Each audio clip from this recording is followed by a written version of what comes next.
ನಮ್ಮ ನ್ಯೂಸ್ಗೆ ಸ್ವಾಗತ. ತಂಬಾಕು ಮಾರಾಟದ ಕಾಯ್ದೆ ಉಲ್ಲಂಘಿಸಿದ ಅಂಗಡಿಗಳ ಮೇಲೆ ದಾಳಿ, 28 ಪ್ರಕರಣ ದಾಖಲು. ತಂಬಾಕು ಮಾರಾಟದ ಕಾಯ್ದೆಯನ್ನು ಉಲ್ಲಂಘಿಸಿ ಚಿಂತಾಮಣಿ ನಗರದ ಬೆಂಗಳೂರು ಜೋಡಿ ರಸ್ತೆಯಲ್ಲಿ ಅಕ್ರಮವಾಗಿ ಮಾರಾಟ ಮಾಡುತ್ತಿದ್ದ ಹಾಗೂ ಅದರ ಬಗ್ಗೆ ನಗರದ ಕೆಲ ಅಂಗಡಿ, ಹೋಟೆಲ್, ಬಾರ್ ಮತ್ತಿತರ ಅಂಗಡಿಗಳ ಮೇಲೆ ದಾಳಿ ನಡೆಸಿ 28 ಪ್ರಕರಣ ದಾಖಲಿಸಿ 2650 ರೂಗಳ ದಂಡ ವಸೂಲಿ ಮಾಡುವಲ್ಲಿ ಆರೋಗ್ಯ ಇಲಾಖೆ ಯಶಸ್ವಿಯಾಗಿದೆ. ಜಿಲ್ಲಾ ತಂಬಾಕು ಘಟಕದ ಸಂಯೋಜಕರಾದ ರಾಘವೇಂದ್ರ ರೆಡ್ಡಿ ಮತ್ತು ಮಂಜುನಾಥ್, ಇಲ್ಲಿನ ತಾಲೂಕು ಆರೋಗ್ಯ ಇಲಾಖೆ ಹಿರಿಯ ಆರೋಗ್ಯ ನಿರೀಕ್ಷಕ ಶ್ರೀನಿವಾಸ ರೆಡ್ಡಿ, ನಿರೀಕ್ಷಕ ಸತೀಶ್, ನಗರ ಠಾಣೆಯ ಪೇದೆ ವೇಣು ನೇತೃತ್ವದ ತಂಡ ಈ ದಾಳಿ ನಡೆಸಿತು. ನಂತರ ಮಾತನಾಡಿದ ತಾಲೂಕಿನ ಹಿರಿಯ ಆರೋಗ್ಯ ನಿರೀಕ್ಷಕ ಶ್ರೀನಿವಾಸ ರೆಡ್ಡಿ, ತಂಬಾಕು ಉತ್ಪನ್ನಗಳ ಮಾರಾಟಗಾರರಿಗೆ ಸೂಕ್ತ ಮಾಹಿತಿಯನ್ನು ಈಗಾಗಲೇ ನೀಡಲಾಗಿದೆ. ಮಾರಾಟದ ಸ್ಥಳಗಳಲ್ಲಿ ತಂಬಾಕು ಸೇವನೆಯಿಂದ ಉಂಟಾಗುವ ದುಷ್ಪರಿಣಾಮಗಳ ಕುರಿತು ಫಲಕಗಳ ಪ್ರದರ್ಶನ ಕಡ್ಡಾಯವಾಗಿ ಎಲ್ಲ ಅಂಗಡಿಗಳಲ್ಲಿ ಮಾಡಬೇಕಾಗಿದೆ.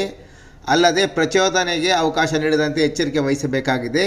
ಶಾಲಾ ಕಾಲೇಜುಗಳ ಸಮೀಪ ನಿರ್ದಿಷ್ಟ ಅಂತರವನ್ನು ಕಾಯ್ದುಕೊಳ್ಳಬೇಕಾಗುತ್ತದೆ. ತಮ್ಮ ಅಂಗಡಿಗಳ ಪಕ್ಕದಲ್ಲಿಯೇ ತಂಬಾಕು ಸೇವನೆ ಅವಕಾಶ ಮಾಡಿಕೊಟ್ಟವರ ಮೇಲೆಯೂ ಕಾನೂನು ರೀತಿ ಕ್ರಮ ಕೈಗೊಳ್ಳಲು ಅವಕಾಶವಿದೆ ಎಂದು ವಿವರಿಸಿದರು.